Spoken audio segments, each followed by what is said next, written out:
ole chi bei le ve ku le Ezra Enterprise YouTube channel atangin kalo lom le chewa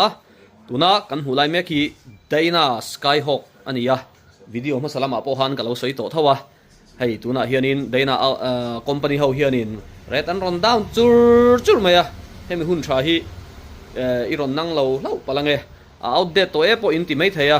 ma se silai tha ani miawa i German siam in do pui po lo ma chon ngun to ram man ne a che thei vak lo ni silai lama chon ti kha han thema support ila tin ama sa chu khau ten khan angai renga Skyhawk hi regulator manga cheng sing kwa man thri na kha cheng sing rukle sanga in karon zuar do ni tuna hian tin tuna kan hulai mek phei hi chu i hei tinglai hi synthetic vek ania hei hi ut khani to lawa aron dum to boka synthetic vek khani to a hei hi dule mamo tan cheng sing ruk sanga in Ezra Enterprise ram hun no ta le thein karon chhop chuak do na regulator manga cheng sing kwa atangin cheng sing ruk sanga aron tla thatoni chutiang che chuan outlaw po cheng sing sari sanga atangin cheng sing rukin karon zuar kan ron ti to ha video ma salama karon soi to ha are ta hi down khop maya dule mamo tan ha chuanin tun offer om thin lai of company na offer min pek lai stock kan nei lai hi ron chu ran chi khopang tin i ka soidel du pakha chu combo pon apek theya tin combo a hianin ka ti dan combo hi ei ka thak ta de uleka i scope le pam hi a thawak lo hi kan mang thin ni aman tlom theyang ber tura combo kan du thina wang hian ma se atam zok hianin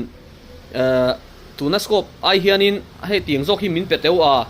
chuan ka tho belanga chete ang pon in ti po han kanin siam rem thei renga tuna hian scope hi ka tilang vek seng lawa cheng sangli busne la tanga aman to thleng in cheng sing thum man thleng kan ya ti han sangli sanga ti hanin sang ruk zanga sang sari ti han ti om chau char char ni ata hanin tuna aman tlom berang ber turanga chu thian busnel hi kan mang thin ta kami mang lo khanin kami hemi scope kan nei atang hian customer te khanin miron zot top mai ula ka phone number a hian chumi a chuanin chumi ang zo kang chuanin thalak mi lo thon la ka lo en chin teang lo ron ti top ula ka ron thon cheung hatrang han combo offer po ha kan pe thei vekani ti kha ka ron soi non le du bokani tin hei hi amala in le du hrim pon cheng sing ruk le sanga in Dana Skyhawk price to drop rem takani hei alei thei bokani ti kha ka ron soi non le boka dule mamotan